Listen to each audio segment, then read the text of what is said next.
Maraming salamat po sa pagtangkilik ng ating video. Hinihikayat ko po kayong mag-like and subscribe para ma-update kayo sa susunod na nakabanata. Tara at umpisahan na natin. Ang puso ni Gerald ay nakalaan lamang kay Mila. Palagi siyang nakaramdam ng pagkakasala sa tuwing mayroon siyang mga interaksyon sa mga babae na tulad nito. Iyon din ang dahilan kung bakit patuloy na nagtatago si Gerald at inilayo ang distansya kay Alice at Jesselyn. Pagpasok sa dormitoryo, kinuha ni Gerald ang box na naglalaman ng Hityan Jade bracelet. Sinabi niya kay Harper at sa iba pang mga lalaki ang tungkol sa kanyang plano bago tumakbo sa baba para hanapin muli ang mga babae. Habang nangyayari ito, dumating ang mga babae sa restaurant at nakakita ng isang mesa para sa kanilang sarili. Pagkaupo pa lang nila, si Tammy at ang iba pang mga babae ay nagtakip ng kanilang bibig habang nagsisimulang tumawa. Gia, sigurado ako na gusto ka talaga ng Gerald na yon. Oo nga. Hindi niyo alam ito, pero nakagawa na ako ng ilang investigation sa kanya. Si Gerald ay nagmula sa Department of Language and Literature. Isa rin siyang mahirap. Ano naman kung mahirap siya? Sa palagay mo ba ang isang tao na tulad ni Gia ay kulang sa pera? At most mabibigyan lang siya ng career ni Gia pagkatapos nilang magpakasal. Totoo yan. Sa totoo lang, chiseled ang mukha niya. O sige, huminahon kayong mga babae.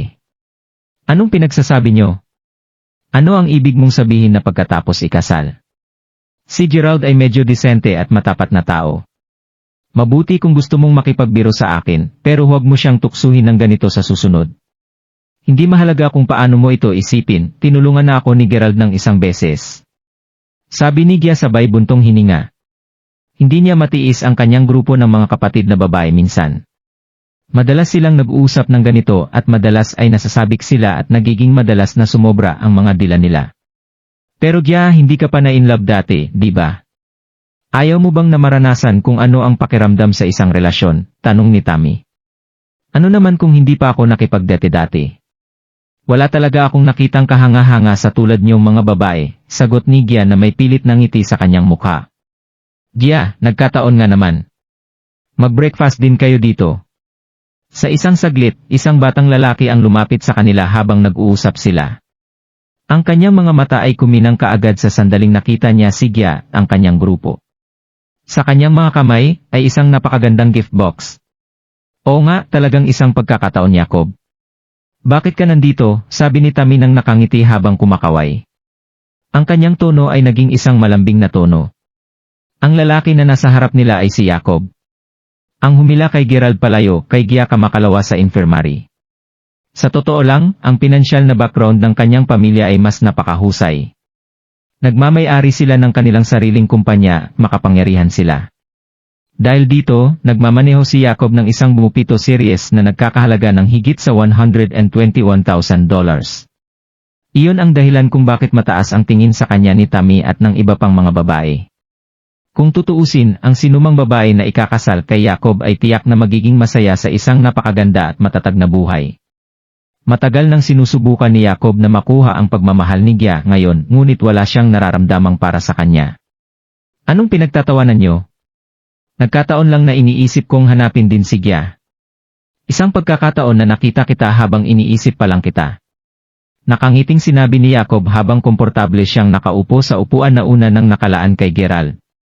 Pinag-uusapan namin ang nalalapit naming graduation at kung paano na wala pa ring boyfriend si Gia. May naisip ka bang tamang tao para sa kanya, Jacob? Tanong ni Tammy habang kumukurap. Ganon ba? Depende yon kung interesado si Gia sa akin. May isang kilig sa boses ni Jacob habang sinasabi niya iyon. Sige, tapos na tayong mag-usap tungkol doon. Sabihin mo sa akin, Jacob. Bakit mo ako hinahanap? Tanong ni Gia habang pinipilit nitong ngumiti. Ay, nasira ang jade bracelet mo dahil hindi ako naging maingat. Iyon ang dahilan kung bakit binilhan kita ng bago. Ito, bakit hindi mo ito subukan upang makita kung gusto mo ito o hindi, sabi ni Jacob habang nilalagay ang isang jade bracelet sa mesa. Nagulat si Tammy at ang iba pang mga babae nang buksan ang kahon. Ski! Sobrang ganda. Magkano ang nagastos mo dito? Sigaw ni Tammy. Ang kanyang tinig ay nakakuha ng atensyon ng ilang ibang mga babae na nag-agahan din doon. Sunod-sunod, sinubukan ng mga babae na sumilip mula sa kinaupuan nila para makita kung ano ang kaguluhan na ito. Mahinang ngumiti si Jacob bago sinabi, bakit hindi mo subukan na hulaan? Kung mahulaan mo ito ng tama sa unang pagkakataon, meron din akong isa para sayo. Hahaha. Sa sandaling iyon nang dumating si Gerald. Nasa kanyang kamay ang pulseras na binili niya noong isang araw. Kahit na sinabi ni Gia na siya ang sasagot ng agahan, inisip ito ng maigi ni Gerald habang papunta siya doon. Dahil balak niyang iwanang mag-isa ang mga babae sa sandaling maabot sa kanya ang pulseras, maaari din niyang ilibre sila ng isang breakfast. Handa siyang magbayad ng bill kahit anuman ang mangyari. Gayunpaman, nang lumapit siya sa lamesa ng mga babae, napansin niyang nandoon din si Jacob. Karagdagan pa doon, parang binigyan ni Jacob si Gia ng isang bracelet. Gerald, nandito kami? Ayaw ni Gia na tumingin kay Jacob kaya't nakatingin siya sa hagdanan. Sa sandaling makita niya si Gerald, ngumiti siya at winagayway ang kanyang kamay upang tawagan si Gerald. Bakit nandito din ang lalaking to? Agad na sumimangot si Jacob sa sandaling nakita niya si Gerald. Ito ay isang bihirang okasyon para sa kanya na makasama si Gia at ang iba pang mga babae. Gayunpaman, ang pagsiselos ni Jacob ay umangat sa sandaling makita niya kung paano nakabihis si Gerald. Medyo nababahala siya dahil halatang lumalapit si Gerald kay Gia. Siyempre nandito siya. Espesyal na inimbitahan ni Gia si Gerald dito para mag-breakfast ngayon. Nakaupo ka talaga sa pwesto niya ngayon, Jacob, sagot ni Tammy. Teka lang. Anong nasa kamay mo, Gerald? Sa totoo lang, kasalanan ko na ang bracelet niya ay nahulog mula sa mga kamay ko noon kaya binilan ko siya ng bago, diretsahang sagot ni Gerald. Gerald, hindi ba sinabi kong hindi mo na ako kailangang bayaran? Gumagastos ka ng napakaraming pera para sa isang jade bracelet. Hindi kita sinisisi sa nangyari. Hindi naging sikreto para kay Gia na hindi masyadong mayaman si Gerald mula nang marinig niya ang mga kwento tungkol sa kanya paminsan-minsan. Sayang naman na binili niya ito dahil siya ang tumulong kay Gia noong una. Gayunpaman, ngayon gumastos si Gerald ng sobra dahil lang sa kanya. Paano siya maaaring makapagpahinga ng madali? At saka, talagang hindi inisip ni Gia ang tungkol sa pulseras dahil hindi naman talaga ito gaanong mahalaga sa kanya. Nakaramdam siya ng bahagyang pagkabalisa ngayon. Ha? Gaano karaming pera ang ginatos ng batang ito? Masyado mo itong naiisip, Gia. Malamang binili niya ang regalo ng ilang dolyar sa night market. Malamig na sinabi ni Jacob. Hahaha. Huwag kang mag-alala, alam natin posibleng mangyari iyon. Paano makakaya ni Gerald na magbayad para sa isang $7,500 na pulseras? Tumawa si Tammy matapos sabihin iyon. Sabihin mo sa amin ang presyo ng jade bracelet. Hindi talaga namin mahulaan ito, nagpatuloy siya. CJ. Sasabihin ko na sa iyo ang presyo. Hindi ito masyadong mahal. Nagkakahalaga lamang ito ng $18,000. Sabi ni Jacob. Habang nagsasalita siya, patuloy siyang sumilip kay Gia para makita kung ano ang reaksyon nito. Gayunpaman, ang ekspresyon ni Gia ay nanatiling manhid. Ang lahat ng iba pang mga babae ay nabigla. $18,000, sigaw ni Tammy. Ang ibang mga babae ay walang masabi, ang kanilang mga bibig ay bumuka dahil sa pagkabigla. Kahit ang iba pang mga babaeng mag-aaral na nakaupo malapit sa tabi ay patuloy na sumilip sa kanilang mesa. Ang pulseras mismo ay mukhang kamanghamanghang mula sa bawat anggulo at parang isang rare gem. Ang presyo ay ibinunyag na sobrang laking halaga at maraming mga babae sa shop ang tumingin kay Jacob na may magkakaibang ekspresyon sa kanilang mga muka. Oh my God, Jacob! Handa ka talagang gumastos para kay Gia. Naiinggit na sabi ng isa sa mga babae. Kung tutuusin, ang lalaki ay gumastos ng $18,000 upang makabili lang ng regalo. Gaano siya kayaman para bumili ng gamit sa ganoong halaga nang hindi nawawalan ng pera? Mayroon bang mga babae na maaring labanan ang ganitong uri ng tukso sa mundo? Gusto mo ba ito, Gia? Kahit na alam niya na hindi siya gusto ni Gia, kahit na may puso siyang bato, siguradong maantig siya sa regalo ni Jacob sa oras na ito, tama ba? Hindi nag-abala si Gia na sagutin ang tanong niya. Sa totoo lang, nagsimula na siyang magsawa kay Jacob. Matapos hindi pansinin sa kabila ng kanyang mabubuting hangarin, hindi mapigilan ni Jacob na maging hindi komportable. Habang ang lahat ng ito ay nangyayari, si Gerald ay nakatayo pa rin kung saan siya sa isang lugar habang ang kamay niya ay nakahawak sa kanyang sariling jade bracelet. Hey! Hoy, Gerald ang pangalan mo, di ba? Bakit hindi mo ilabas ang binili mong bracelet para kay Gia at ipakita din sa amin? Sa kanyang isipan, iniisip ni Jacob na si Gerald ang tiyak na dahilan kung bakit hindi siya pinapansin ni Gia sa lahat buong oras na ito. Sa makatuwid, target niya ngayon si Gerald. Kalimutan mo na ang tungkol sa akin. Ang jade bracelet na binili ko ay hindi kasing ganda ng sayo. Hindi mo kailangang tingnan ito. Prangka na sinabi ni Gerald. Kung tutuusin, bumili lang naman siya ng isang jade bracelet na nagkakahalaga ng $7,500 para kay Gia. Hindi ito malapit sa walang katotohanan na presyo ng regalo ni Jacob. Bukod pa dito, kung gusto talaga niyang asarin si Jacob, mas madali para kay Gerald na sampalin lang sa muka ang lalaki. Gayunpaman, ayaw ni Gerald na makisali sa kanya o kay Gia at sa mga kaibigan niya ng sobra sa hinaharap kaya't umiwas siya sa ngayon. Mabait sa kanya si Mila kaya gusto niyang gawin din ito. Sa makatuwid, walang dahilan para makipagkompetensya siya kay Jacob. Walang anumang mabuting darating mula dito at hindi rin siya makakuha ng kahit ano. Tama yan, Gerald. Huwag kang mahiya, hindi ka namin tatawanan. Ipakita mo na sa amin, sabi ni Tammy. Bago pa siya makasagot, naglakad na si Tammy papunta kay Gerald. Kinuha niya ang box sa kanyang kamay at inilagay sa ibabaw ng lamesa. Inaabangan ito ng lahat ng mga babae. Isipin ang paghahambing ng isang $8,000 na jade bracelet sa isa na nagkakahalaga lamang ng ilang dolyar. Ang pagkakaiba ay magiging tulad ng langit at impyerno. Binuksan ni Tammy ang box sa isang nang mabilis. Pasimpleng ibinaba ni Gerald ang kanyang ulo, alam na malapit na siyang mapagtawanan ng mga tao. Pagkatapos nito, kakailanganin lamang niyang maghanap ng isang dahilan para mapatawad ang kanyang sarili at umalis. Ang lahat ay maayos at wala na siyang babayaran pa kay Gia. Hinintay niya na magsimula ang pangangasarap. Naghintay siya, at naghintay, at naghintay. Ngunit hindi ito dumating.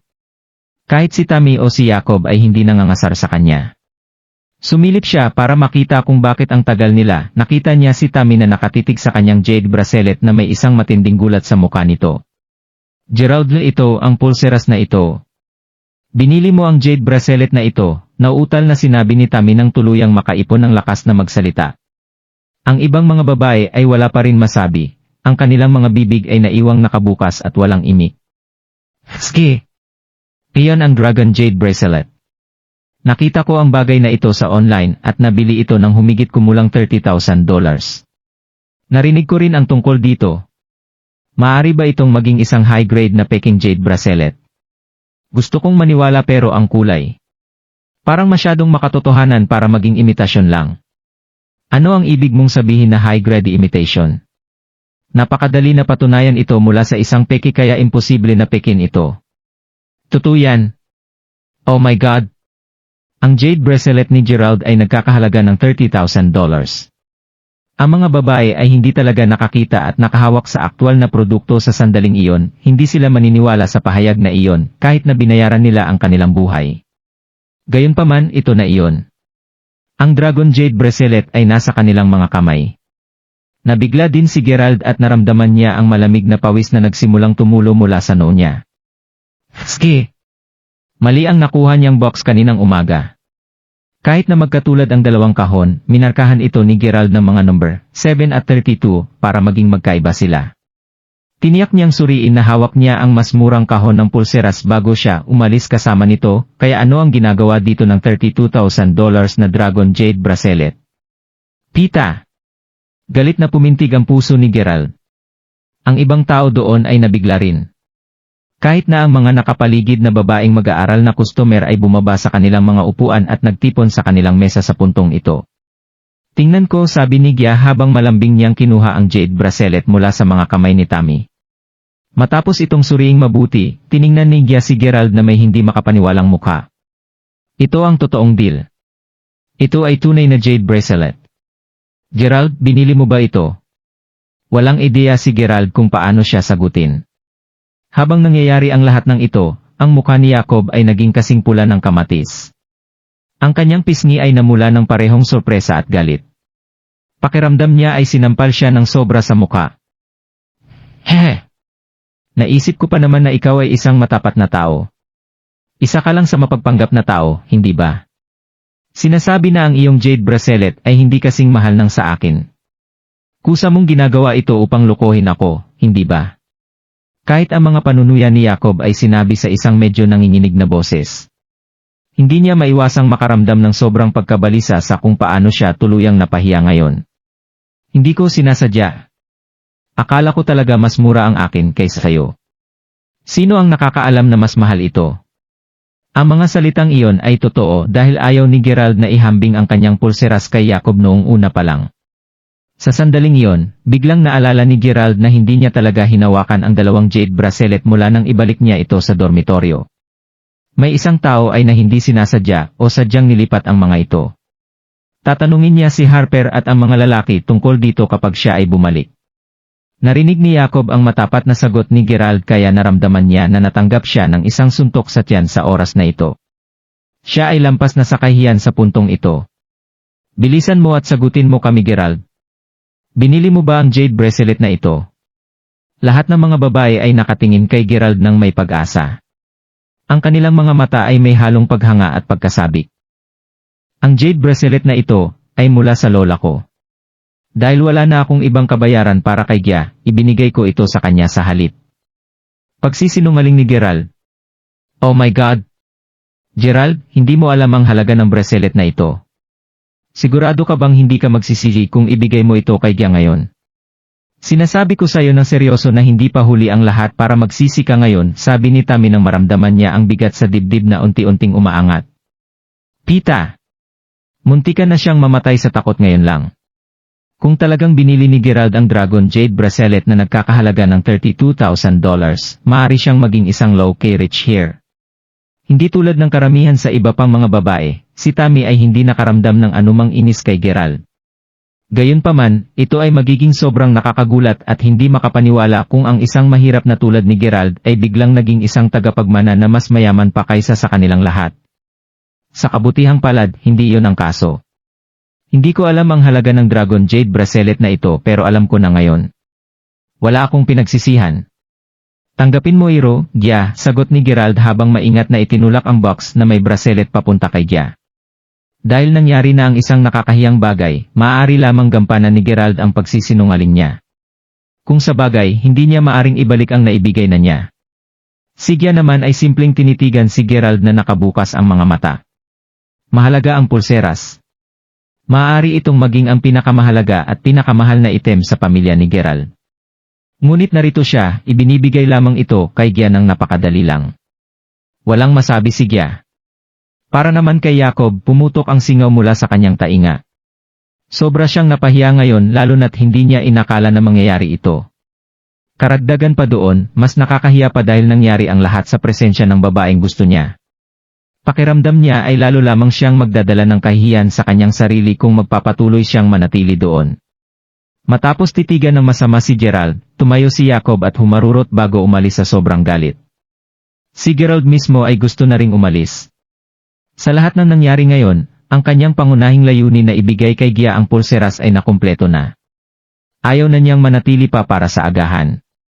Naramdaman niya na kung mas tumatagal siya dito, mas magiging mahirap ang sitwasyon. Sa makatuwid, nakagawa siya ng isang random na dahilan para umalis bago tumalikod at mabilis na bumababa sa hagdan. Teka lang, Gerald. Hinabol siya ni Gia, tumatakbo sa hagdan na may hawak na pulseras. Nahihiya siyang tumingin kay Gerald, ibinalik sa kanya ang pulseras bago sabihin, anong pinaparating mo dito? Hindi ko ito pwedeng tanggapin. Bakit mo ako binibigyan ng jade bracelet na iniwan ng lola mo para sayo? Hindi ko rin kayang ikumpara ito sa halaga ng mga dati kong pulseras. Ha? Wala naman akong pinaparating. Isipin mo lang ito bilang kabayaran sa bracelet na sinira ko. Ito ay masyadong nakakahiya para sa kanya para ipaliwanag na siya ay bumili ng isang mas mura bracelet para sa kanya. Ayaw niya na isipin ang tungkol sa katanungan kay Gia kung maaari niyang palitan ang Dragon Jade bracelet para sa Hetian Jade bracelet. Hindi mo ako pwedeng hayaan na ituring ko ito bilang isang simpleng bayad. Ito ang pinakamahalaga at pinakamamahalin na item sa pamilya mo. Iniwan ito ng lola mo para sayo. Dapat lamang ibigay ito sa magiging manugang ng pamilyang Crawford. Hindi mo dapat mabibigyan ang isang babae ng isang bagay tulad nito at ituring itong isang kabayaran. Alam mo ba kung ano ang sinasabi ni Tammy at ng iba noong umalis ka ngayon, sabi ni Gia habang nagsisimula ng mamula ang kanyang pisngi. Si Gia ay isang napakahusay na likas na diyosa at hinabol siya ng hindi mabilang na mga lalaki bago pa mangyari ito. Gayunpaman, kakaunti sa kanila ang nagpaantig sa puso ni Gia. Siyempre, hindi siya interesado kay Gerald dahil lamang binigyan siya ng Dragon Jade Bracelet. Sobra siyang naantig sa pangyayari na ito. Ngunit sa parehong oras, isang hindi may lalarawan na pakiramdam para kay Gerald ay nagsimulang umusbong sa kanyang puso. Naramdaman lamang niya na siya ay isang matapat at taos-pusong tao sa lahat ng tao sa paligid niya. Bihirang makahanap ng ganoong klase na lalaki ngayon.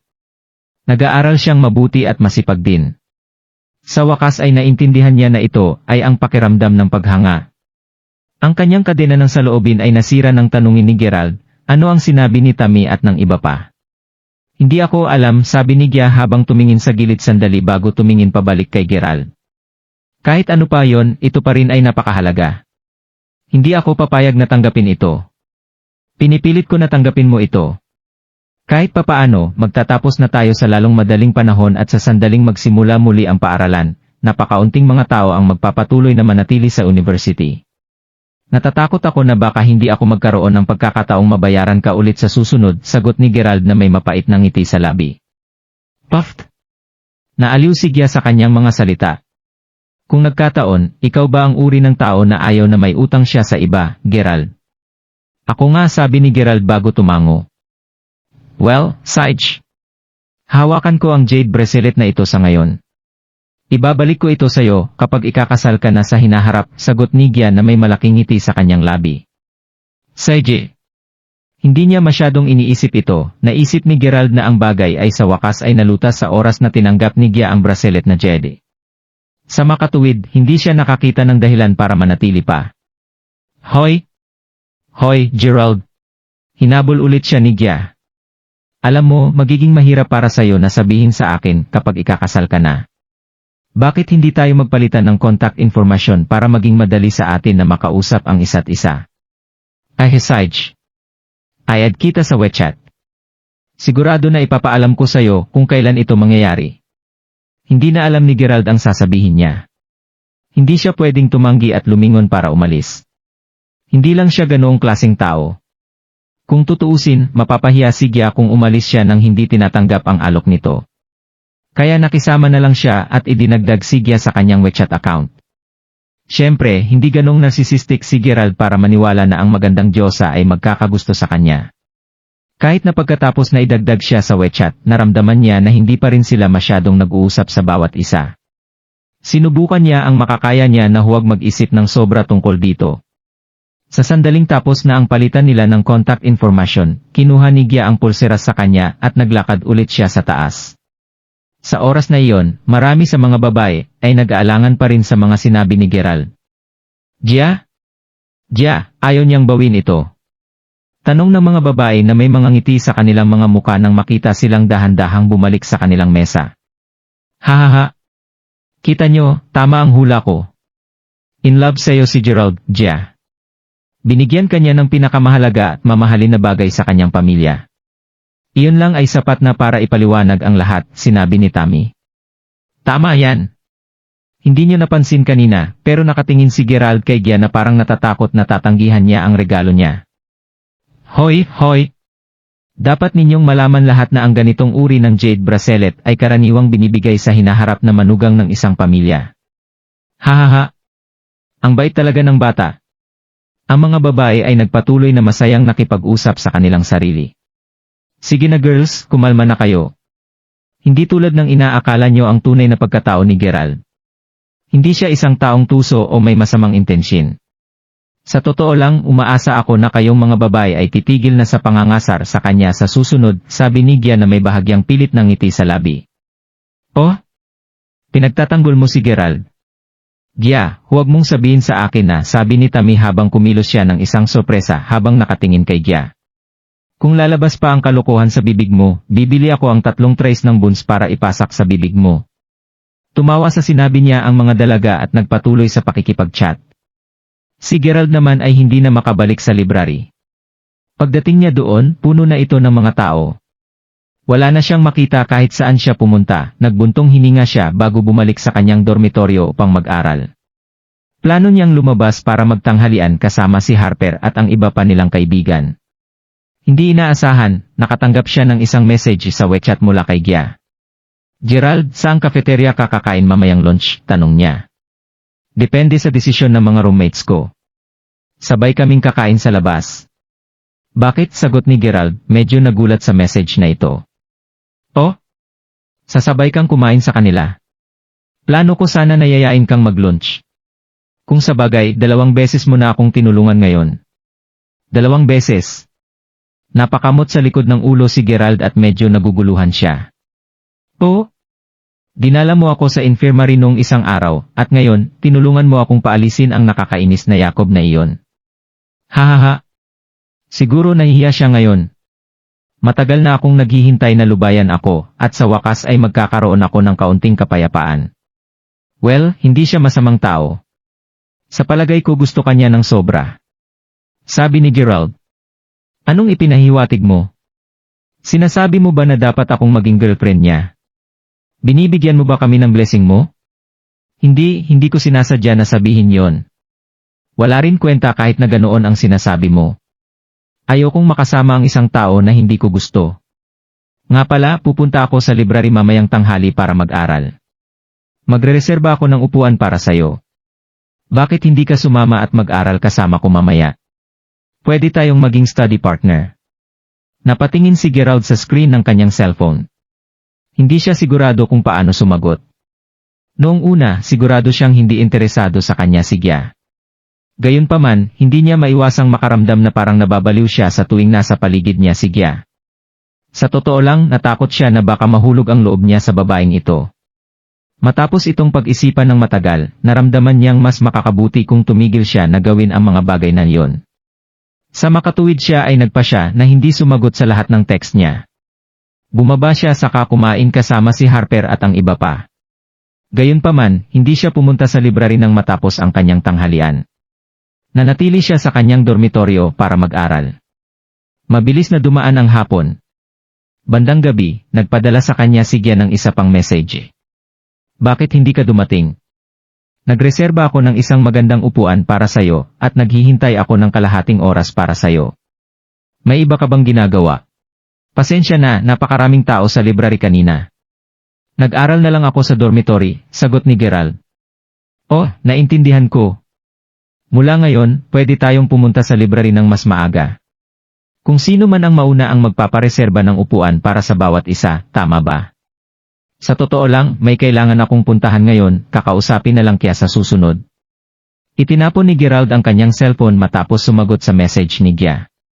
Totoo nga sinusubukan niyang iwasan si Gia. Sa katunayan, mula nang naging maayos ang mga bagay kay Mila, sadyang sinubukan ni Gerald na ilayo ang kanyang sarili sa ibang mga babae. Sa katunayan, sa sandaling natapos na ang kasalukuyang examination, si Gerald at ang iba pang mga mag-aaral mula sa kanyang department ay kailangang manatili sa paaralan sa loob ng 3 buwan pa para harapin ang kanilang thesis at dissertation. Ang mga estudyante mula sa department nila Gia at ng iba pa ay umalis para makuha ang kanilang mga internship sa oras na iyon. Hindi na niya makikita si Gia. Alam din ni Gerald ang isang katotohanan na hindi siya maaring maging bagay sa circle of friends ni Gia. Dahil doon, naging malinaw ang kanyang naiisip at hindi na niya inisip ang tungkol dito. Pagkatapos nito, dumating ang 2 araw at wala nang sagabal. Sa loob ng 2 araw na iyon, palagi siyang pinapadalhan ng message ni Gia sa umaga at hapon, na sinasabi na nakalaan na niya ang isang upuan para sa kanya sa library at hinihintay niya si Gerald na sumama na mag-aral. Sa tuwing nagtatanong siya, dahilan lang si Gerald para tanggihan siya. Bukod dito, iniimbitahan din siya ni Gia na kumain para ipahayag ang kanyang pasasalamat. Dahil alam niyang hindi siya komportable kung nasa paligid si Tammy at ang iba pang mga babae, may oras pa na tinanong niya kung gusto niyang kumain ng silang 2 lang. Gayunpaman, tinanggihan din ni Gerald ang mga imbitasyon pati na rin ang higit pa sa kanyang mga dahilan. Pagkatapos nito, tumigil sa pagtatanong sa kanya ni Gia. Sa sumunod na 3 araw, wala na siyang narinig mula kay Gia. Halos parang nawala siya. Hindi ito masyadong inisip ni Gerald. Nakatuon ang isip niya sa pag-aaral at paggawa ng revisions araw-araw. Gugugol din niya ang kanyang oras sa pakikipag-usap kay Mila tungkol sa mga kamakailang developments. Bumalik sa dati ang lahat. Sumapit ang isang hapon, babalik na si Gerald sa eskwelahan matapos makipagkita kay Zack. Huminto siya sa milk tea shop sa harap ng university habang balak niyang kumuha ng mainom sina Harper at ibang mga lalaki. Gerald. Sa isang saglit, isang boses ng babae ang tumawag sa kanya. Nang siya ay lumingon, nakita niya na si Tammy ang tao na iyon. Naghihintay siya sa pila para bumili din ng milk tea. Nagulat si Gerald nang makita siya doon, mayroon din siyang mapait na ekspresyon sa kanyang mukha. Dati, palagi siyang tinatawanan ni Tammy at inaasar tuwing nakikita siya. Gayunpaman, ang itsura ngayon ni Tammy ay naiinis. Hindi iyon pinansin ni Gerald. Handa na ang kanyang milk tea sa oras na iyon. Ngumiti siya kay Tammy bago sinabi, magbabayad din ako para sa inumin ng magandang babaeng ito. O sige, sagot ng nagtitinda na may ngiti sa labi. Hindi na kailangan iyon. Sino ang nangangailangan na bayaran mo ang inumin ko? Bakit ka ba nangingialam? Sigaw ni Tammy bilang sagot habang nakatingin kay Gerald. Ah! Tammy, anong ginawa ko? Nagtatakang nagtanong si Gerald. So hindi mo nga alam ang nagawa mo, hu? Hindi mo ba alam kung ilang beses mo nang tinanggihan ang mga imbitasyon ni Gia sa'yo? Galit na nagreklamo si Tammy habang nakasimangot. Napaubo si Gerald. Alam niyang darating ito. Alam mo bang gigising si Gia ng 20 minutes na mas maaga araw-araw upang makapunta siya sa library at magrereserba ng isang pwesto para sayo?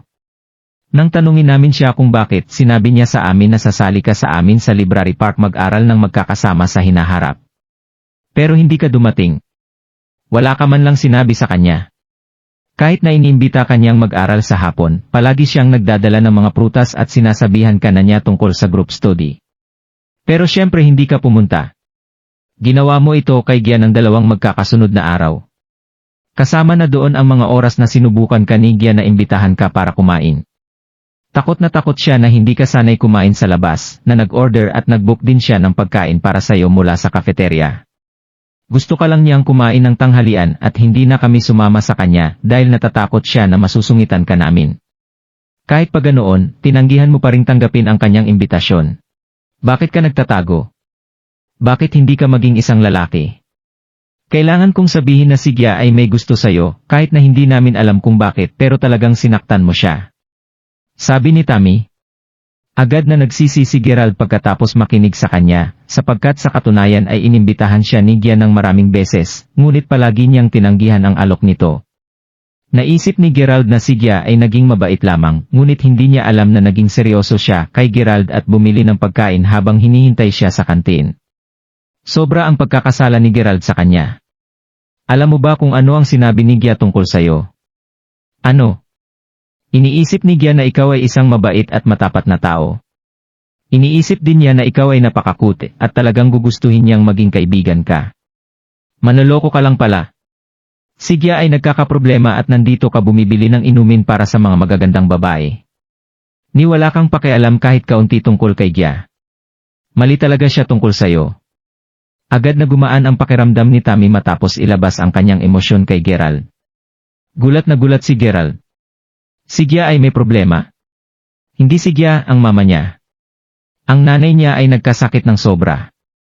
Nung araw na iyon, noong niyaya ka niya sa kantin. Nagdala siya ng pagkain na luto sa bahay at hinintay ka doon, pero hindi ka pumunta. Nakatanggap siya ng isang tawag mula sa bahay na sinasabing nahimatay ang kanyang nanay at agad siyang umalis. Naisip naming lahat na hindi mo kailanman nakita si Gia bilang kaibigan dati. Kung iyon ang totoo, bakit mo siya binigyan ng mamahalin na jade bracelet? Tumingin si Tammy kay Gerald. Pagkatapos, habang handa na ang kanyang inumin, binayaran niya at iniwan si Gerald ng mag-isa doon habang tulala. Talagang nakonsensya si Gerald at nasaktan ang kanyang puso, hindi dahil sa in love siya o kung ano paman, ngunit ito ay dahil sa nakita talaga siya ni Gia bilang isang kaibigan, ngunit wala naman talaga siyang pakialam sa kanya. Kahit na nagkaroon ng problema sa kanyang pamilya, hinintay niya si Gerald sa kantin, pero sa loob ng 3 araw na ito, hindi man lang nag-abala si Gerald na makipag-usap sa kanya. Binuksan ni Gerald ang kanyang social media at nakita ang post ni Gia tungkol sa kanyang ina na nagsasabing sana gumaling ka kaagad, mama. Magiging okay din ang lahat. Hahanap kami ni Papa ng pinakamahusay na doktor sa mundo para sayo. Ang post na iyon ay 3 araw na ang nakakalipas at ni hindi pa tinanong ni Gerald kung okay ba siya. Masama talaga ang pakiramdam ni Gerald, ngunit sa parehong oras, hindi niya rin alam kung ano ang gagawin. Si Tammy ay hindi pa nakakalayo, at agad siyang hinabol si Gerald. Anong kailangan mo? Malamig na tanong ni Tammy. Gusto ko lang malaman kung saang ospital mahanap ang nanay ni Gia at anong sakit ang meron siya. Tanong ni Gerald. Ngayon ka lang mag-aabala magtanong. Ang kulit mo. Saway sa kanya ni Tammy. Nasa Provincial People's Hospital siya. Ito ay isang napakabihirang at nakakagambalang sakit. Maraming mga doktor ang hindi nakapag-diagnose nito. Maikling sinabi ni Tammy at pagkatapos ay umalis na siya. Pinag-iisipan pa rin ni Gerald kung bibisitahin niya o hindi. Kung pupunta siya, hindi niya malalaman kung ano ang sasabihin sa kanila at hindi niya rin sila matutulungan. Biglang may naalala si Gerald. Ngayon na mayroon siyang kontrol sa military emergency base, maaring matulungan niya ang nanay ni Gia. Ang military emergency base ay kung saan itinago nila ang lahat ng mga weapons, medical supply at maging ang mga sikreto na impormasyon.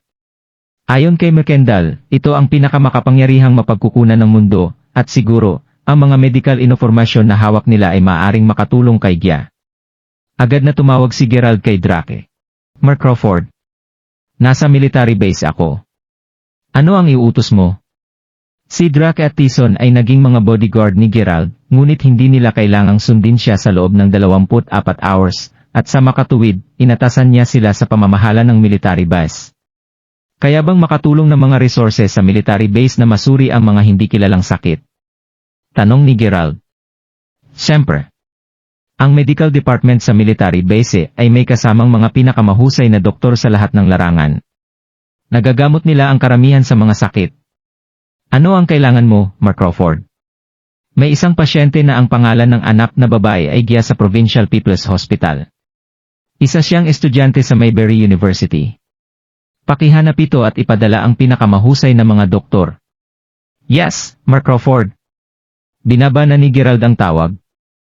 Iyon lang ang nagawa niyang tulong. Hindi niya inasahan na magpapasalamat sa kanya si Gia dahil hindi niya dapat ilantad ang kanyang sarili. Pagkatapos nito, bumalik siya sa kanyang sariling hostel para mag-aral. Samantala sa Provincial People's Hospital. Doktor, tulungan mo po ang asawa ko. Gaano man kalaki ang halaga, handa akong magbayad. Isang middle-aged na lalaki ang nagmamakaawa sa doktor sa Provincial People's Hospital. Sa tabi ng lalaki ay isang bata at magandang babae na puno ng luha ang mga mata. Ang dalawang ito ay walang iba kundi si Gia at ang kanyang ama, si Walton Quarrington. Mark Quarrington, nandito na ang pinakamahusay na mga doktor ng mundo para makatulong, pero sa totoo lang, wala sa amin ang nakakita ng sakit na tulad nito dati. Sigurado na susubukan namin ang aming makakaya. Sinabi ng doktor. Napaatras si Walton, ngunit sa kabutihang palad, naroon si Gia para hawakan siya. Pagkatapos ay umupo siya sa upuan upang magpahinga. Pa, dapat ba nating tawagan si Yanken? Siguro ay makakatulong sila. Nabigla si Gia nang makita ang kanyang tatay na ganito. Umiling si Walton. Hindi na. Wala na tayong kinalaman sa iyong mga lolo at lola. Walang dahilan para tulungan tayo nila. Inaasahan ko lang na hindi ito ang kapalaran ng nanay mo. Nagdusa siya sa buong buhay niya kasama ko. Si Walton ay umiiyak habang sinasabi ito at si Gia ay sumisigaw din sa kanya. Mark Quarrington, Gia, nandito kami para bisitahin si Mark Quarrington. Ilang tao ang dumating. Pumunta ang mga rheumatist ni Gia, isang lalaki na nagngangalang Jacob Lincoln. Marami silang dala ng mga gamit. Si Tammy ay bumalik sa hostel at sumama rin sa kanila. Natutuwa akong makilala kayong lahat, mga kaibigan ni Gia. Maraming salamat sa inyong lahat. Pinilit ni Walton ang isang ngiti para batiin sila. Salamat sa pagpunta, guys. Naantig si Gia. Kahit ano para sayo, Gia. Kumusta si Mark Quarrington? Nag-aalalang tanong ni Tammy. Ang mga doktor ay nagdala ng ilang mga espesyalista kaninang umaga, pero hindi pa rin nila malaman kung ano ang mali. Sambit ni Gia habang umiling at umiiyak. Siguro pwede kong makuha ang aking ama para dalhin ang ilang mga doktor upang tumingin. Nasa ibang bansa siya ngayon at kilala ang ilang medyo kilalang mga doktor, sabi ni Jacob. Parehong sina Walton at Gia ay may pag-asa muli at agad na pinasalamatan siya ni Walton. Makakatulong talaga yan, Jacob. Maraming salamat. Welcome, Mark Quarrington. Kung sa bagay, kaklase ko si Gia. Ngumiti si Jacob. Agad na tumawag si Jacob sa kanyang ama. Malalim, alam niya na ang mga koneksyon ng kanyang ama ay hindi kasing ganda ng Kamar Quarrington. Hindi siya sigurado kung ang kanyang ama ay maaring makatulong sa lahat, ngunit kailangan niyang subukan. Agad na nangako sa kanya ang ama ni Jacob nang marinig ang tungkol sa sitwasyon. Nag-iisa lamang siyang anak at kailangan niyang tulungan si Jacob. Nakipag-ugnay kaagad ang ama ni Jacob sa mga doktor na alam niya mula sa ibang bansa pati na rin mga lokal na traditional Chinese na doktor. Pagkatapos ay bumalik si Jacob ng masaya at sinabi, Mar Quarrington, ang aking tatay ay nakausap na ang ilang mga doktor para pumunta dito bukas. Sumagot si Walton, maraming salamat, Jacob. Kami ang magbabayad ng lahat ng bayarin at bibigyan ka ng mga malaking pabor ang makukuha mo sa pamilya namin. Maraming salamat, Jacob. Sabi ni Gia. Tumango si Jacob at sinabi, You're welcome. Samantala sa ibang bansa. Hi! Ako ito, Mar Lincoln. Pwede ko bang malaman kung ang specialist Dorian ay nandyan? Oo, bukas hindi siya libre ngayon. Okay lang, salamat. Si Andy Lincoln ay hindi ganong masaya pagkatapos tanggihan. Napahiya siya kung hindi niya matutupad ang ipinangako ng kanyang anak sa ibang tao. Kaagad siyang nakipag-ugnay sa ilang iba pang mga eksperto. Karamihan sa kanila ay may kaunting libreng oras, ngunit medyo mahirap para sa sila na lumipad sa loob ng 2 araw. Lalo na at si Mar Lincoln ay hindi isang napakalaking karakter, karamihan sa kanila ay hindi nagmamadaling pumunta sa Weston dahil sa kanya. Dahil hindi siya nakakuha ng anumang mga eksperto mula sa ibang bansa, nakipag-ugnay siya sa ilang mga doktor sa loob ng bansa, ngunit lahat sila ay tinanggihan din siya. Ang lahat sa kanila ay malaya lamang makalipas ang 3 araw. Naisip ni Andy na dapat makakuha siya ng eksperto sa loob ng 3 araw. Gusto niyang makipag-ugnay sa kanyang anak, ngunit may katawagan si Jacob. Nakalimutan niya ang tungkol dito, at sa isang kisap mata, umaga na. Kinabukasan, matapos ang specialist conference, hindi pa rin malaman ng mga doktor at mga espesyalista ang sakit. Si Walton ay nabalutan na ng pawis. Sa isang saglit, sumugod sa tuwa ang 2 doktor. Mayroong magandang balita, doktor. Sigaw ng isa sa mga doktor. Kumunot ang noo ng doktor at tiningnan sila ng masama, nagsignal sila na nandoon pa rin si Mar Quarrington. Ito ay magandang balita para kay Mar Quarrington. Mayroong isang grupo ng mga eksperto sa labas na naghihintay na makita si Mar Quarrington.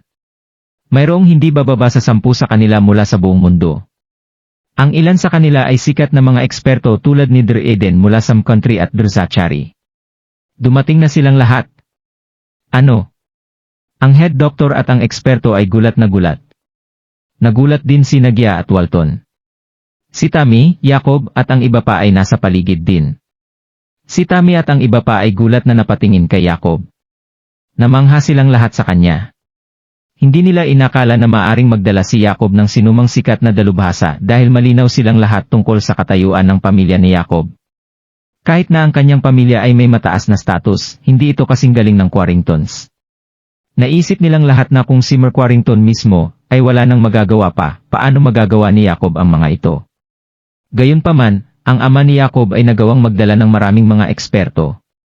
Siya pa rin ba ang Jacob Lincoln na alam ng lahat? Ano bang nangyayari?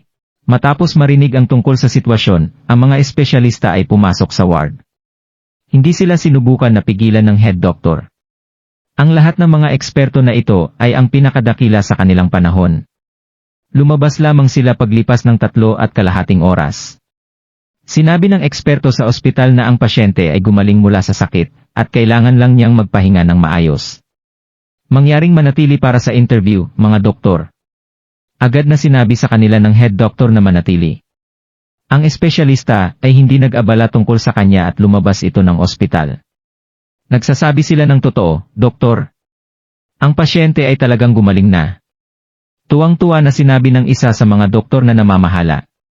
Sina Walton at Gia ay sobrang naantig. Maraming salamat, Jacob. Kailangan kong pasalamatan ang tatay mo ng personal sa kanyang pagbabalik. Walton sinabi. Kahit ano para sayo, Ma Walton. Hindi makapaniwala si Jacob sa harap nila, ngunit sa parehong oras, siya ay talagang nalilito. Tinawagan na ba talaga ng kanyang tatay ang mga eksperto? Hindi makapaniwala si Jacob. Tinawagan niya kaagad ang kanyang ama mula sa banyo. Pa, tumawag ka ba sa mga eksperto na pumunta dito? Anong mga eksperto? Ang pinakasikat na Dr. Eden at Dr. Zachary. Tinawagan mo ba sila? Huwag kang nga. Paano ko malalaman ang mga doktor na iyon?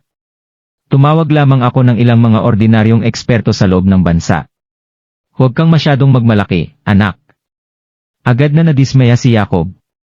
Talagang inisip niya na iyon ang mga doktor na nakipag-ugnay sa kanyang ama. Gayunpaman, kung hindi ang kanyang tatay ang gumawa nito, sino ang maaring tumawag sa mga doktor? Nakuryos talaga si Jacob. Jacob, hinintay ka na namin. Sinabihan ni Macquarington si Gia na dalhan kami sa hapunan mamaya. Masayang sinabi ni Tammy at ng iba pa. Ngayon na hindi na mabigat ang pakiramdam ni Gia, masaya si Tammy at ang iba pa para sa kanya. O naman.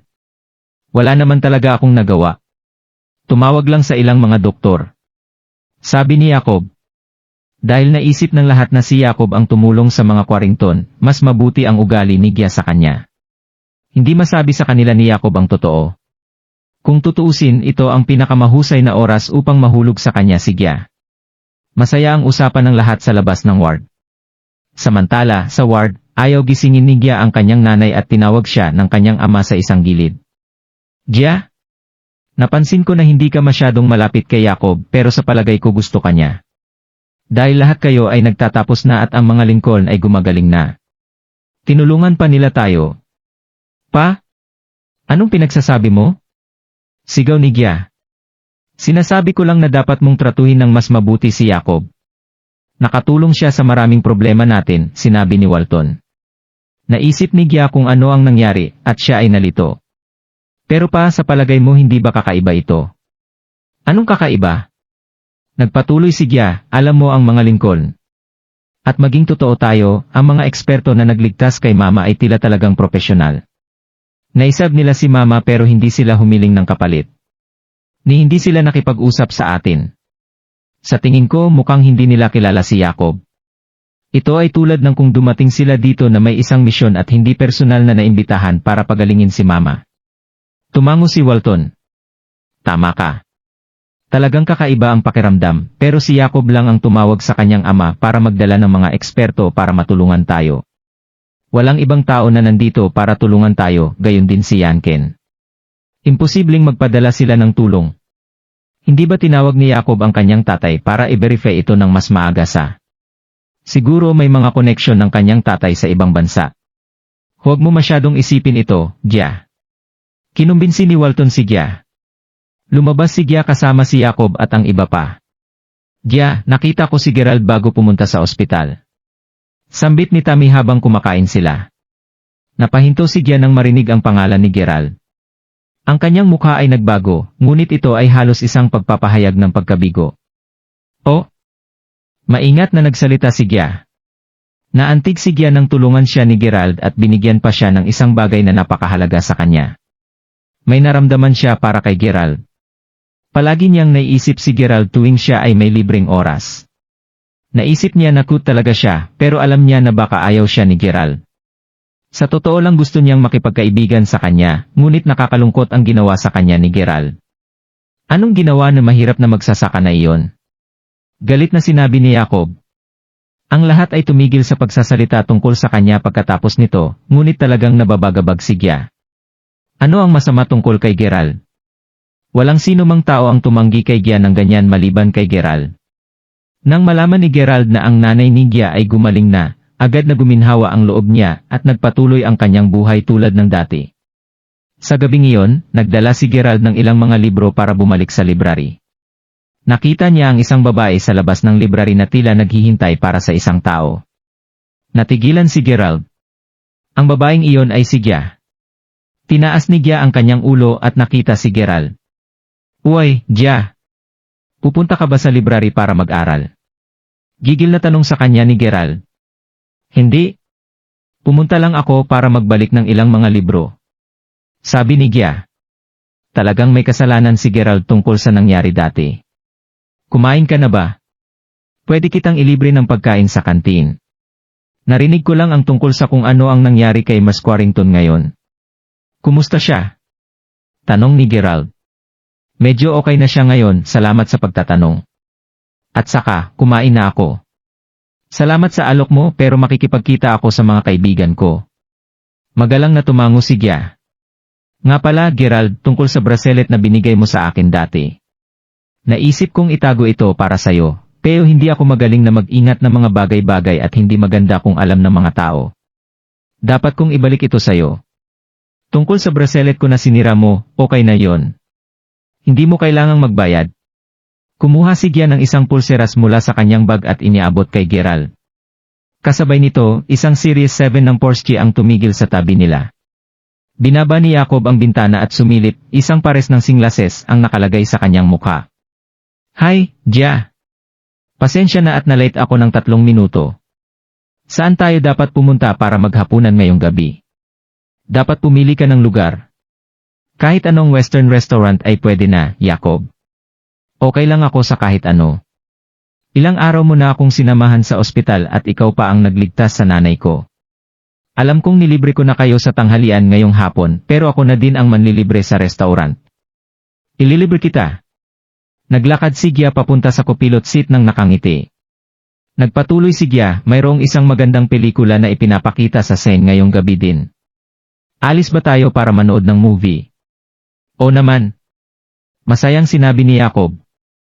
Pagkatapos, nagmalaki si Jacob kay Gerald at nagmamaneho. Napahinto si Gerald. Kahit na hindi siya in love kay Gia, mabigat pa rin ang kalooban niya. Lalo na nang malaman niya na ang credit sa pagpapadala sa mga eksperto na mga doktor ay ninakaw ni Jacob.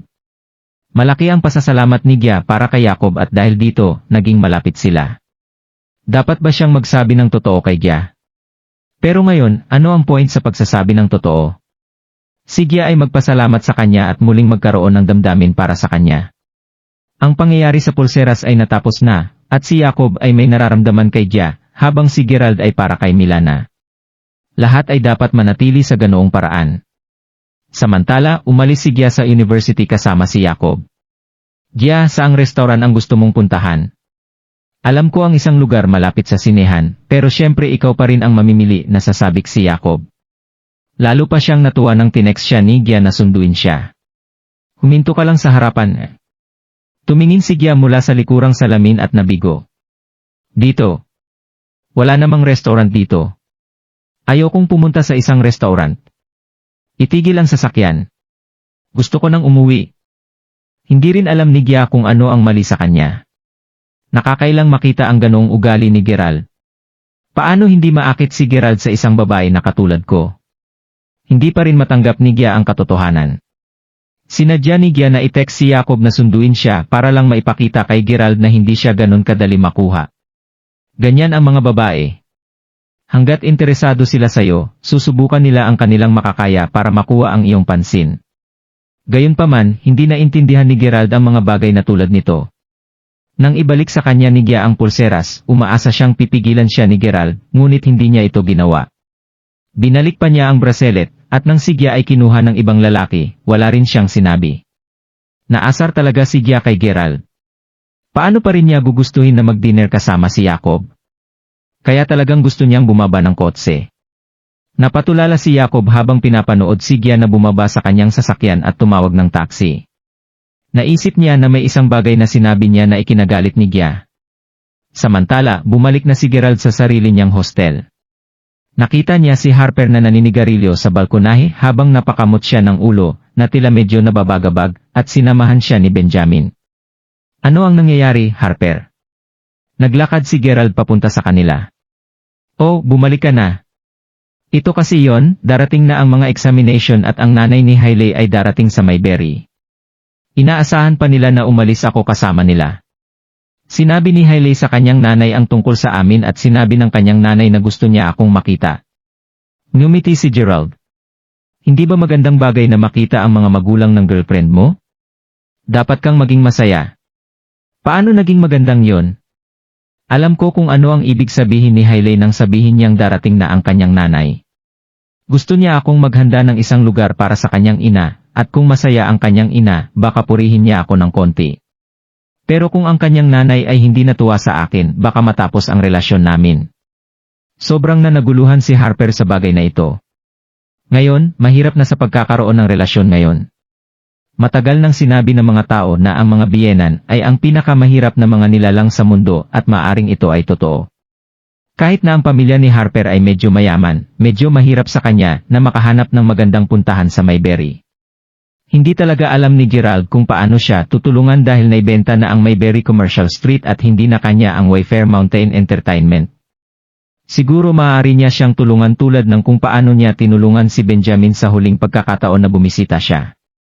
Ano ang mga plano mo, Harper? Tanong ni Gerald. Naisip ko ito dahil kay Benjamin ngayon lang. Pareho kayong pwedeng sumama sa akin para sunduin ang nanay ni Hailey. Nag-book ako ng magandang hotel at alam ko na ang York North Mountain ay nagsasagawa ng isang event bukas ng gabi. Dadalhin ko sila doon. Sabi ni Harper. Tumango si Gerald. Hindi alam ni Gerald ang tungkol sa event na magaganap bukas dahil kung tutuusin, ito mismo ang hinanda ng village at hindi na kailangang mag-report sa kanya ni Zack tungkol sa mga bagay na tulad nito. Okay, kung ganoon. Ipaalam mo sa akin kung mayroon kang anumang iba pang mga kailangan, susubukan ko ang aking makakaya. Sabi ni Gerald. Agad na gumaan ang pakiramdam ni Harper at binigyan niya ng tapik ang balikat ni Gerald. Darating ang nanay ni Hailey kinaumagahan. Sina Gerald, Benjamin at Harper ay nakipagtagpo kina Hailey at ang iba sa labas ng paaralan ng umaga kinabukasan. Nabanggit ni Harper na magiging kakaiba at mahirap kung siya at si Hailey lamang ang susundo sa nanay ni Hailey, ngunit kung may isang grupo silang kasama, mukhang mas kapanapanabik at masaya ito. Nabigla si Gerald nang makita ang iba pang mga babae. Ang isa sa kanila ay si Alice, ang isa pa na nakatitig sa kanya ay si Jaislyn, at may isa pang babae na hindi pa niya nakikita. Uy, Harper at Gerald. Mayroong isang tao na gusto kong ipakilala sa inyo. Siya ang kaklase ko noong high school, siya si May. Ang nanay ni May ay pupunta kasama ang nanay ko at sasamahan kami ni May.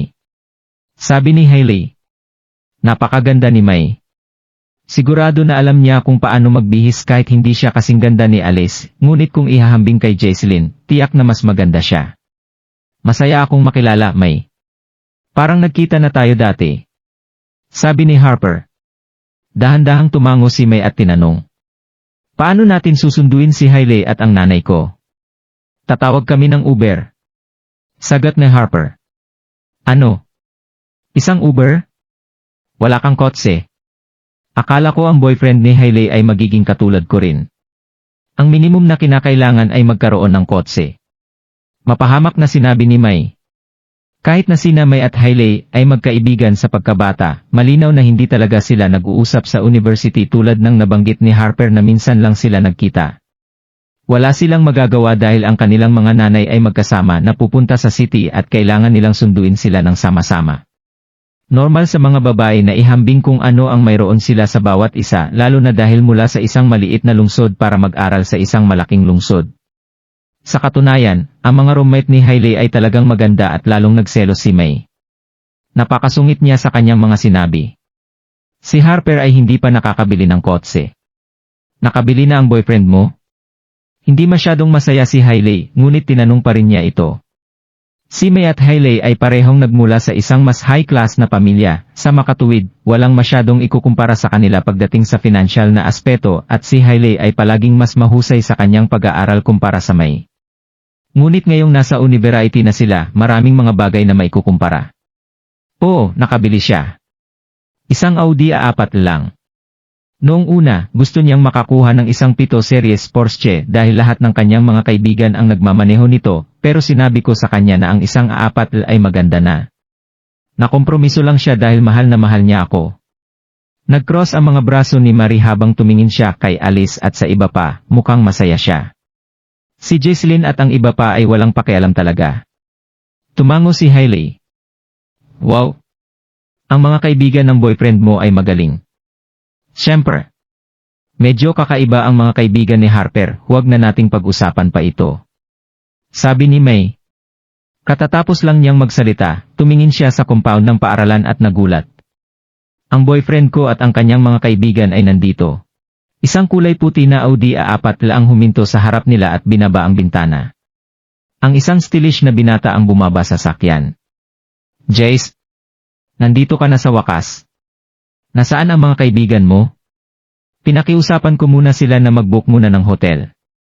Kapag sinundo na natin kay Marslene, pwede natin siyang dalhin sa hotel para magpahinga doon at doon na din siya mag-lunch.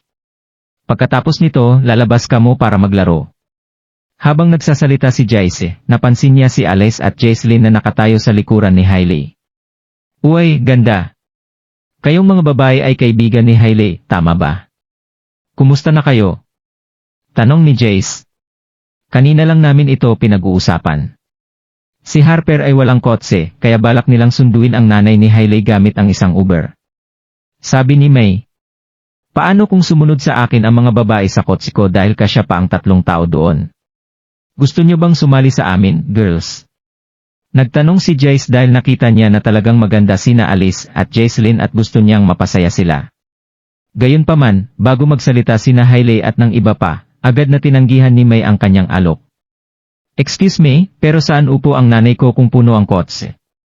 At huwag kalimutan na ang aking 2 roommate ay sasali rin sa atin. Nagselos si May nang makita ang tingin ni Jace kay Alice at sa iba pa. Okay lang, May. Dadalhin namin ang Uber. Ayaw nang magdulot ng kaguluhan ni Hailey. Ayos, kung ganun. Umalis na muna tayo, okay lang naman kung malate tayo ng saglit. Pagkatapos, pupunta kaming lahat sa hotel na naibook ni Jace at mag-lunch tayo doon. Dahil marami kami, sinasabi kong dapat nating hatiin ang bill, okay lang ba yun? Sabi ni May. O naman. Tumango si Hailey. Hinintay ni May na dumating ang 2 niyang roommate bago sila umalis. Samantala, naghintay sina Gerald at ang iba hanggang sa dumating ang kanilang Uber at pagkatapos ay pumunta sa istasyon. Tingnan mo siya. Ipinagmamalaki niya dahil pang nagmamaneho ang kanyang boyfriend ng isang Audi A4. Hindi niya alam na ang kailangan lang natin ay isang tawag mula kina Alice at Silas na nandito kahit kailan. Humabol si Jaislyn. Jaislyn, anong pinagsasabi mo? Matagal na akong hindi nakikipag-usap kay Silas. Tumingin si Alice kay Gerald habang sumasagot. Narinig ko na ang Mayberry Commercial Group ay naibenta ilang sandali pagkatapos dumating ang tataw ni Silas. Nakakahiya na ang isang malaking kumpanya na tulad nito ay nawala ng mabilis. Pero kung nandito si Silas, sigurado akong papahiyain niya sina Jace at May. Sabi ni Jaislyn. Ang sinabi ni Jaislyn ay isa sa mga dahilan kung bakit hindi pinapansin ni Alice si Gerald. Alam ng lahat na ang Mayberry Commercial Group ay pagmamay-ari ni Mark Crawford. Kahit na hindi siya sigurado kung si Gerald ay tunay na Mark Crawford, talagang gusto niya ito. Maliban pa doon, pagkatapos ng nangyari sa Mayberry Commercial Group, hindi talaga naniniwala si Alice na si Gerald ay si Crawford, kaya't hindi talaga siya nakatuon dito. Gayunpaman, inaalala ni Alice ang kanyang impresyon kapag nasa paligid niya si Gerald. Hindi na niya kinakausap si Silas, ngunit pagkatapos ng sinabi ni Jaislyn, natatakot siyang baka magkaroon ng maling ideya si Gerald. Kahit na ano pang mangyari, mayaman pa rin si Gerald. Kaya wala talaga siyang pakialam sa anuman at hindi rin siya masyadong nagsasalita. Narating nilang lahat ang istasyon ng mga 10 o'clock ng umaga. Hi, Marsyans. Narinig ko mula kay May na may boyfriend din si Hailey, di ba? Pasensya na hindi ko ito natanong sa tren ngayon lang. Ano ang ginagawa ng kanyang pamilya? Mayaman ba siya? 2 magagandang housewives ang naglakad palabas ng istasyon ng tren. Pareho silang nasa 40-year-old na, pero mukhang 30 years old pa rin sila. Hindi rin ako sigurado.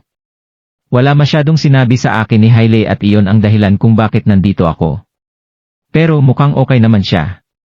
Kung sa bagay, naging maayos talaga ang mga grade ni Hailey. Sinabi ng nanay ni Hailey. Ang nanay ni May ay hindi gaanong natuwa.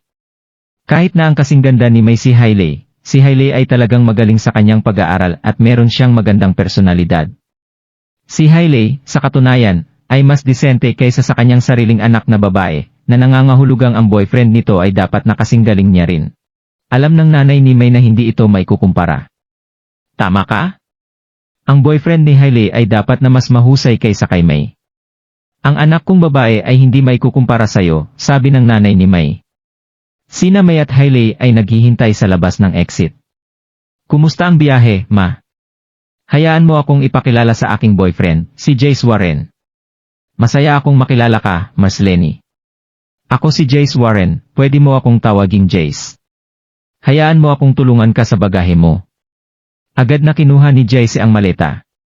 Ito ba ang sasakyan mo, Jace? Nagulat ang nanay ni May nang makita ang susi ng kotse sa kamay ni Jace. Ngayon ko lang ito binili. Ngumiti si Jace. Tumingin ang nanay ni May patungo sa nanay ni Hailey. Mama, tara na. Sabay tayong pupunta sa hotel. Ngumiti si Hailey. May driver? Ito ba ang driver ni Harper? Ang nanay ni Hailey ay lubos na namangha nang makita niya ang boyfriend ni May na sinundo siya sa isang Audi A4. Ang nanay ni Hailey ay tumingin sa kotse ng future son-in-law niya. Kahit na ito ay dalawang Volkswagen Magutan lamang, mukhang may driver siya, at naisip niya na hindi ito masama. Totoong naisip niya na pareho silang mga driver ni Harper, ngunit si Harper ay hindi mukhang isang mayamang tao. Pupunta ba kayo o hindi? Pwede ba kayong magmadali? Mayroon pa akong 2 biyahe. Isa sa mga driver ay nairita. Parehong natigilan ang mga nanay ni Hailey at May. Ito ay isang Uber lang, ma. Hindi mukhang komportable si Hailey. Medyo nahihiya rin si Harper at ibinaba niya ang kanyang ulo. Ano? Akala ko ito ang driver ng pamilya ni Harper. Hindi ko akalain na Uber lang ito. Ang nanay ni May ay mukhang masayang-masaya habang nakatingin sa labas ng bintana ng kotse. Ma, sumakay ka na lang sa sasakyan. Harper, pumunta ka sa harap, please. Alam ni Hailey na magiging mas awkward kung magpapatuloy silang manatili doon. Bakit hinayaan mo siyang umupo sa harap? Sabihin mo sa kanya na sumakay sa kotse sa likod. Ang nanay ni Hailey ay tumingin kay Harper. Sa wakas ay umalis na sila sa istasyon. Nagkamali ako. Tapos na ang lahat. Napakamot sa ulo si Harper sa kawalan ng pag-asa nang makasakay siya sa kabilang sasakyan. Tinapik siya ni Gerald sa balikat at sinabing, huwag ka masyadong ma-stress. Si Hailey ang papakasalan mo, hindi ang nanay ni Hailey. Palagi kaming nandito ni Benjamin para sayo, huwag kang mag-alala. Hay, okay. Kahit anong mangyari, kailangan mo akong tulungan ngayon, Gerald. Ang Harper ay wala ng ideya. Wala nang ibang sinabi si Gerald at simpleng tumango lang siya. Di nagtagal, nakarating na silang lahat sa hotel. Matapos malaman na si Jace ang nagbook ng hotel, tuwang-tuwa ang nanay ni May. Ang nanay ni Hailey, sa kabilang banda, ay sobrang nadismaya. Jacob! Siguro matagal na kayong naghihintay. Nandito si Miss Lenny kasama ang mga roommate ni May. Pumasok sila sa isang marangyang dining room at sinimulang ipakilala ni Jace ang mga taong naroroon. Miss Lenny, sila ang lahat ng mga kaibigan ko. Ito si Jacob, ang aming leader sa dormitoryo. Ang kanyang pamilya ay nagmamay-ari ng isang kumpanya at mabait siya sa amin. Kumusta, masaya akong makilala kayong lahat. Tuwang-tuwa ang nanay ni May nang nalaman na nakikipag-ugnay siya sa napakaraming mayamang tao. Ipinakilala muna ni Jacob ang kanyang sarili sa nanay ni May at pagkatapos ay binati si Hailey at ang iba pa. Nabigla si Jacob nang makita niya si Gerald doon. Gerald? Nagulat din si Gerald. Ito ay tulad ng isang pagkakataon. Nagkita ulit tayo, Jacob. Hindi inasahan ni Gerald na ang taong patuloy na pinagyayabang ni Jace ay si Jacob. Ngunit muli, may ilang mga mag-aaral lamang na nagmaneho ng isang 7 Series Porsche sa kanilang school at ang isa sa kanila ay si Jacob. Hindi ganong masaya si Jacob nang makita niya si Gerald. Noong una, pinahiya siya ni Gerald sa harap ng maraming mga babae sa breakfast place, at pagkatapos, nalaman ni Jacob na si Gerald ay malapit na malapit sa kanyang diyosa na si Gia. Kasama ang insidente na nangyari kahapon kung saan sinabi ni Gia na siya ay mag-dinner at makikipag-movie date kasama si Jacob sa harap ni Gerald, ngunit pagkatapos iwan nila si Gerald, agad na lumabas ng sasakyan si Gia na parang ibang tao. Mabigat ang loob ni Jacob kagabi at napagpasyahan niya na maaring ginagamit lang siya ni Gia. Si Jacob ay nadismaya tungkol dito mula pa noon at nais niyang kunin ang pagkakataong ito para makapagpahinga, ngunit hindi niya akalain na makikita niya si Gerald dito. Pilit nang umiti si Jacob habang inaalok ang pwesto kay Gerald at sa iba pa. Dapat kang magpahinga ng kaunti, Jacob. Hayaan mo si Jace ang gumawa ng lahat ng gawain. Masyado ka naming ginulo ngayong araw. Medyo nakakahiya na lalo ka pang maabala sa amin. Tama ba ako, Marcians? Tingnan ang mga kaibigan ni Jace. Napakahusay at mapagpakumbaba sila. Naniniwala akong napakalapit nila ni Jace. Hindi mo kailangang mag-aalala tungkol sa mga bill, okay? Si Jace at May ang mag-aasikaso ngayon. Pinupuri ng nanay ni May si Jacob at kausap niya rin ang nanay ni Hailey. Gayunpaman, ang nanay ni Hailey ay hindi nagsalita ng kahit isang beses. Siya ay nababagabag mula pa noon simula. Parehong ang pamilya ni Hailey at May ay masaya doon sa kanilang hometown. Sa katunayan, si Hailey ay mas magaling kumpara si May. Sa makatuwid, ang ina ni Hailey ay dumating dito ng buong pagmamalaki. Naisip niya na ang kanyang hinaharap na manugang ay magdadala ng kanyang sariling personal na driver para sunduin siya, at ang nanay ni May ay nagselo sa kanyang hinaharap na manugang. Gayunpaman, ang lahat ay hindi sumunod sa plano niya. Talagang gusto ng nanay ni Hailey na maghukay ng butas at magtago. Si Harper ay hindi may kukumpara kay Jace at maging ang kanilang social circle ay ganap na naiiba. Big deal si Jacob, habang ang mga kaibigan ni Harper sa kabilang banda ay sina Benjamin at Gerald. Si Benjamin ay mukhang disente sa suot niyang salamin, ngunit literal na parang isang biro si Gerald. Sobrang nadismaya ang nanay ni Hailey. Biglang nagsalita si Jacob, huwag mag-alala tungkol sa pera, Marcians at Mas Lenny. Kami na ang bahala dito at basta masaya kayong dalawa, hindi ko mag-aalangan na bayaran ang lahat. Si Jacob ay kailangang kumilos tulad ng isang gentleman dahil kung tutuusin, mayroong dalawang magagandang babae sa paligid. Ay hindi ito tama, Jacob. Kahit nababayaran ni Jace ang lahat, hindi magiging masaya dito si Harper. Tama ba ako, Harper? Tumingin ang nanay ni May kay Harper. Dapat nating hatiin ang bill. Tumango si Harper. Okay lang na hatiin ang bill, gusto kong subukan ang pinakamasarap na pagkain sa Mayberry. Agad na nag-order ang nanay ni May ng ilang pagkain at pagkatapos ay tinanong ang nanay ni Hailey na mag-order din. Ang nanay ni Hailey ay nag-order ng mas maraming pagkain kaysa sa nanay ni May. Lahat ng pagkain mesa ay halos $5,000 at nagsimulang mag-alala dito si Harper. Alam ni Gerald ang tungkol sa kanyang sitwasyon at sa gayon, tahimik niyang inilipat ang $2,000 sa account ni Harper at sinabi sa kanya na huwag mag-alala tungkol dito. Nang mailipat niya ang perang iyon kay Harper, napagtanto niya na pinapanood siya ni Alice at Jaislyn at pareho silang nakatingin sa kanya sa sobrang gulat. Si Alice at Jaislyn ay nagmamasid sa kanya ng tahimik sa lahat ng ito. Kung nagustuhan mo ang mga ganitong video, huwag mong kalimutan mag-like and subscribe. Panoorin mo na rin ang mga naunang kabanata para lalong maubos ang oras mo.